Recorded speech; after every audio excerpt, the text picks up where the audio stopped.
নমস্কার, শুভশ্রীস বেকিং হাউসের সবাইকে স্বাগত। আজকের রেসিপি আলু কাটলি। এই আলু কাটলি বানানোর জন্য আমি 500 গ্রাম আলু নিয়েছি আর নিয়েছি একটা বড় পেঁয়াজ। বাকি ইনগ্রিডিয়েন্টস রান্নার সঙ্গে সঙ্গেই দেখাবো। প্রথমে আমি একটা পিলার দিয়ে আলুর খোসাগুলোকে ছাড়িয়ে নেব। আলুগুলো ছাড়িয়ে ভালো করে ধুয়ে নিয়েছি।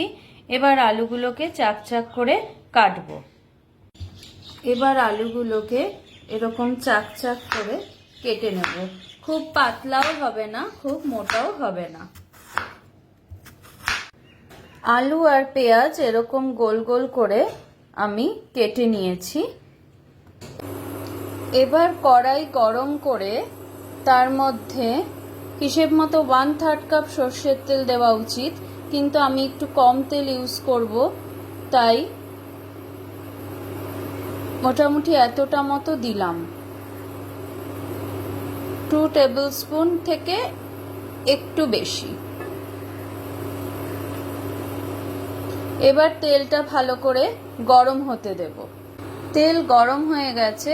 এবার আমি এর মধ্যে দিচ্ছি 1 টিএসপি জিরের গুঁড়ো আর এরকম 2 চুটকি নিয়ে হচ্ছে হিং ফোড়ন দেব।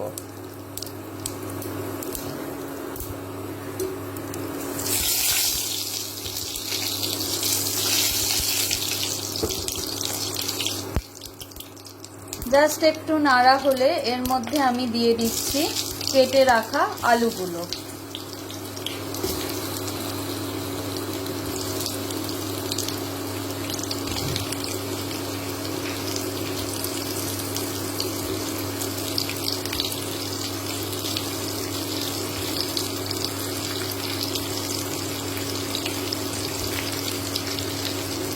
সব কাটা আলু একে একে দিয়ে দিলাম। আমি যে রিং করে পেঁয়াজটা কেটে রেখেছিলাম সেটা কিন্তু এখন আমি অ্যাড করছি না, শুধু আলুগুলো অ্যাড করছি। করে একটু এই জিরে আর হিঙের সাথে আলুটা আমি মিশিয়ে দিচ্ছি।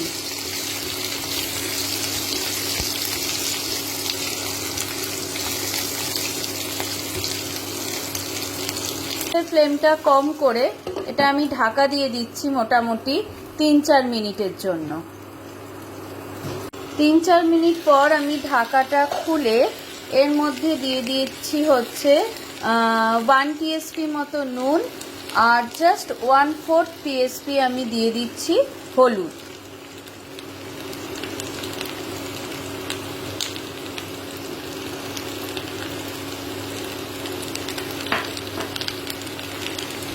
দিয়ে আবার আমি একটু ভালো করে নুন আর হলুদটা মিশিয়ে দেব। নুন আর হলুদটা মেশালে কি হয়, যে কোনো সবজি তাড়াতাড়ি নরম হয়ে যায়।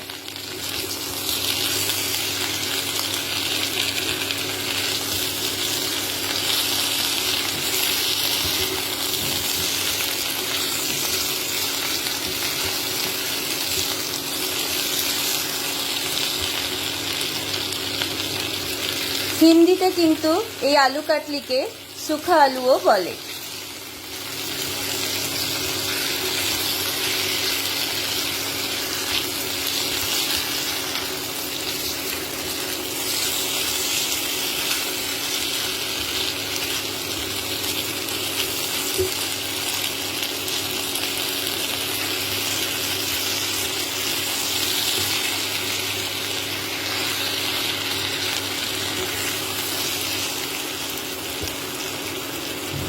এবার আবার আমি 3-4 মিনিটের জন্য ঢেকে দেব। আমার গ্যাসের ফ্লেমটা কিন্তু কম করাই আছে। এবার ঢাকনা সরিয়ে দেখব যে আলু মোটামুটি 60 to 70% মতো নরম হয়েছে। তখন কিন্তু এই রিং করে রাখা পেঁয়াজগুলো আমি ছেড়ে দিচ্ছি। পেঁয়াজ কিন্তু পুরোপুরি অপশনাল, দিতেও পারেন নাও পারেন, তবে পেঁয়াজ দিলে একটা হালকা সুন্দর স্মেল আসে। পেঁয়াজ দিয়ে আবার আমি ভালো করে এটা মেশাবো।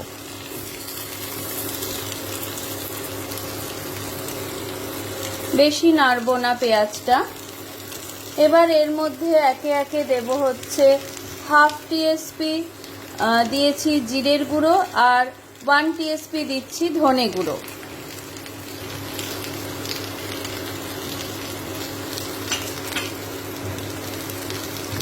একটু দিয়ে দিচ্ছি চিলি ফ্লেক্স, এটাও 1 টিএসপি না, এটা হাফ টিএসপি দিলাম। এবার যে যেমন ঝাল খান সেই বুঝে। আর দিচ্ছি হচ্ছে 1 টিএসপি চাট মশলা।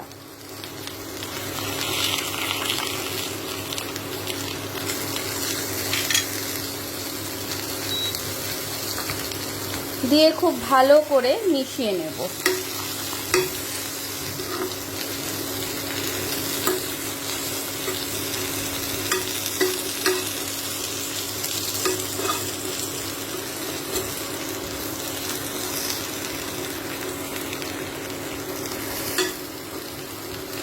এবার এর মধ্যে অল্প খুব সামান্য দেব একটু হালকা করে জলের ছিটে।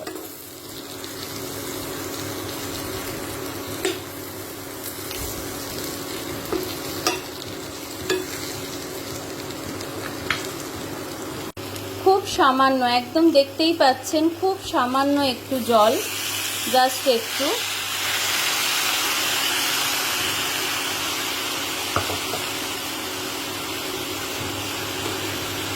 দিয়ে একটু ভালো করে নেড়ে নিচ্ছি।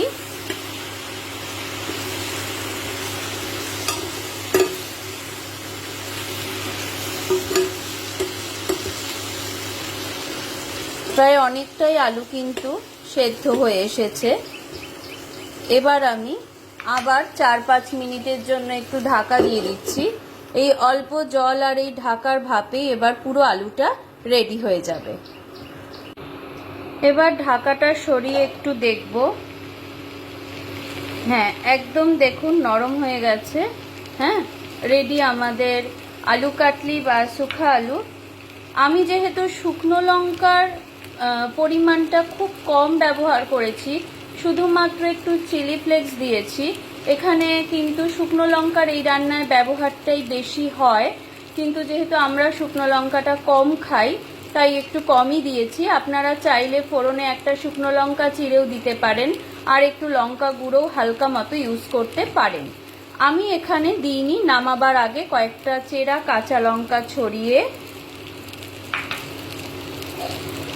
জাস্ট 2 মিনিটের জন্য ঢাকা দিয়ে গ্যাস অফ করছি।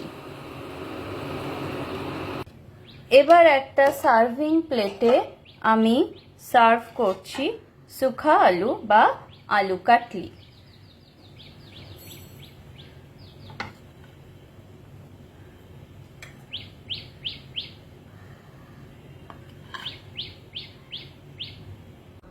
একদম রেডি আলু কাটলি।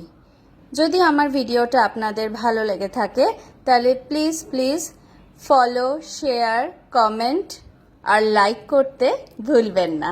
Thank you.